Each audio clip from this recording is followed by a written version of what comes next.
পাকিস্তান সেনাবাহিনী একটি পরিপূর্ণ বিবরণ তুলে ধরেছে যে তারা ভারতীয় লক্ষ্যবস্তুতে যে হামলা করেছে তার ফলে কি ক্ষয়ক্ষতি হয়েছে এবং একই সঙ্গে বলেছে সার্বভৌমত্ব হুমকির মুখে পড়লে কঠোর জবাব দেবে পাকিস্তান।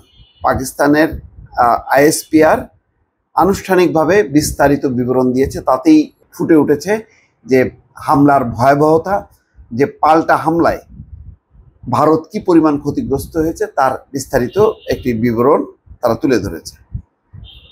ভারতকে স্পষ্ট ভাষায় হুঁশিয়ার করেছে পাকিস্তান সেনাবাহিনীর মুখপাত্র এবং আন্তঃবাহিনী জনসংযোগ পরিদপ্তরের মহাপরিচালক লেফটেন্যান্ট জেনারেল আহমেদ শরীফ চৌধুরী।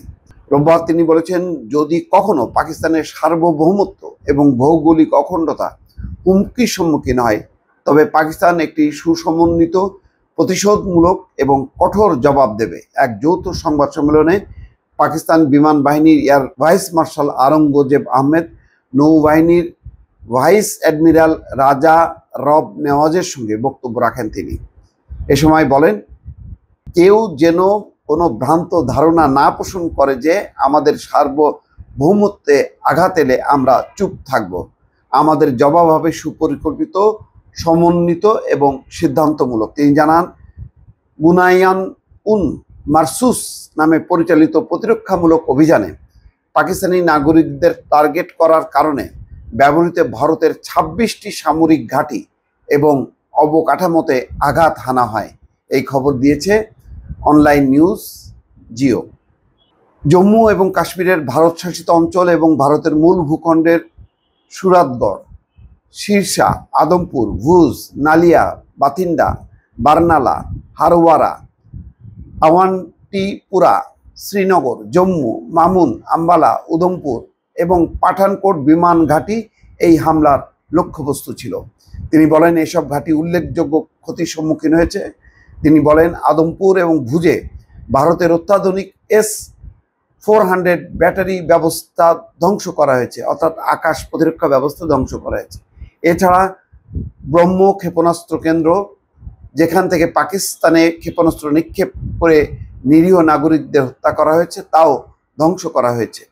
তিনি বলেন, সীমান্তে থাকা ভারতের লজিস্টিক্স এবং সমর্থন কেন্দ্র যেমন উরির ফিল্ড সাপ্লাই ডিপো এবং পুঞ্জে রাডার স্টেশন, সেগুলোকে টার্গেট করা হয়েছে। ওইদিকে আজাদ কাশ্মীর অঞ্চলে ভারতীয় সেনাবাহিনীর যেসব পোস্ট থেকে নিরীহ নাগরিকদের উপর গোলাবর্ষণ এবং ছোট অস্ত্রের আগ্রাসন চালানো হচ্ছিল, সেগুলো লক্ষ্য করে আঘাত হানা হয়েছে। তিনি বলেন, আমাদের নির্ভুল হামলার ফলে শত্রু বাহিনী সাদা পতাকা তুলতে বাধ্য হয়। আহমেদ শরীফ চৌধুরী বলেন, আমরা আমাদের জাতির প্রতিশোধ নিয়েছি। ভারতীয় সেনাবাহিনীর বর্বর কর্মকাণ্ডের জবাব দিয়ে সুবিচার প্রতিষ্ঠা করেছি। অপারেশনের সময় পাকিস্তান সেনাবাহিনী, বিমান এবং নৌবাহিনীর মধ্যে নিখুঁত সমন্বয় এবং রিয়েল টাইম তথ্যভিত্তিক পরিকল্পনার মাধ্যমে বহু স্তরে সমন্বিত হামলা পরিচালনা করা হয়। তিনি বলেন, এটি ছিল নিখুঁত ট্রাই সার্ভিস জয়েন্ট অপারেশনের উদাহরণ। এছাড়া পাকিস্তান ফাতে সিরিজের F-1, F-2 ক্ষেপণাস্ত্র, ড্রোন, দূরপাল্লার আর্টিলারি এবং সাইবার হামলার মাধ্যমে ভারতের যোগাযোগ এবং সামরিক অবকাঠামোকে অস্থায়ীভাবে অকার্যকর করে তোলে। তিনি বলেন, ভারতীয় সেনাবাহিনী ড্রোন ব্যবহার করে পাকিস্তানের বেসামরিক এলাকায় ভীতি ছড়াতে চেয়েছিল, তবে পাকিস্তান তার আকাশ প্রতিরক্ষা ব্যবস্থার মাধ্যমে 84টি ভারতীয় ড্রোন ধ্বংস করে। তিনি জানান, পাকিস্তান নিজে কখনো যুদ্ধবিরতির আহ্বান জানায়নি, বরং ভারতীয় পক্ষ থেকে অনুরোধ আসার পর আন্তর্জাতিক মধ্যস্থতাকারীদের অনুরোধের জবাব দিয়েছে পাকিস্তান।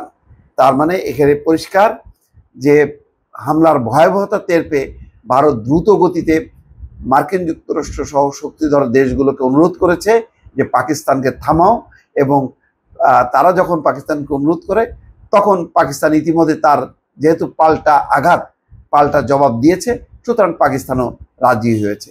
এই হচ্ছে দর্শক পরিস্থিতি। এখন ভারত নিশ্চয়ই এগুলো স্বীকার করতে চাইবে না। স্বীকার করতে না চাইলেও ভারত একটা বিপদের মধ্যে আছে, যে ভারতের বিরোধী দলের নেতা রাহুল গান্ধী বলেছে যে এই যুদ্ধবিরতি, যুদ্ধের কি ফলাফল হলো এই ব্যাপারে পূর্ণাঙ্গ আলোচনা চেয়েছেন তিনি পার্লামেন্টে। দেখা যাক ভারত এখন কি জবাব দেয়। দর্শক ভালো থাকবেন, আল্লাহ হাফেজ।